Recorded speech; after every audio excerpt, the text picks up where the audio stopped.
We've got Lori Rugel, Wiley Harwell, Tana Russell, and I'll be facilitating today, Maureen Greeley from the Evergreen Council on Problem Gambling.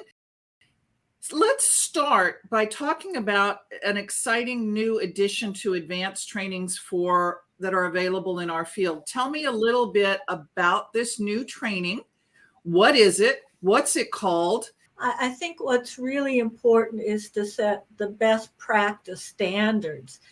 Without a federal agency overseeing gambling disorder treatment, there's a lack of standardization of evidence-based therapies and treatments and approaches. So you get a wide range of idiosyncratic approaches, some very interesting, some very entertaining, but not necessarily evidence-based. So we really thought it was important to get together experts in the field and agree on with the International Gambling Counselor Certification Board what are some really essential core competencies that we want clinicians to have.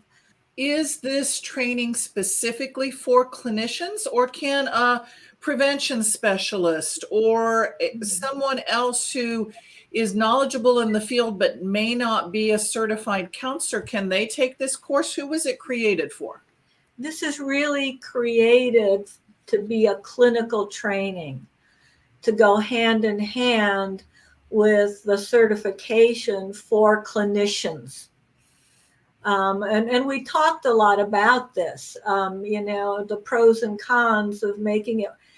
And we thought it really important that we really want people out there to know that their clinicians, the people doing direct care, are competent, and that the people providing the trainings are training them in the really important best practices. I'd kind of like to know, what are the top 3 objectives of this course? We spent most of our time, I think, finding research, and we tried our best to find research that was in the past 10 years, even 7 years. But as you know, there isn't just a plethora of research in our field. So there were a few cases where we had to rely upon older material, and sometimes it was good comparison, and sometimes I'm not as sure that it is. That was the big part, is finding research that is evidence-based and treatment-oriented so that counselors have the best of material out there.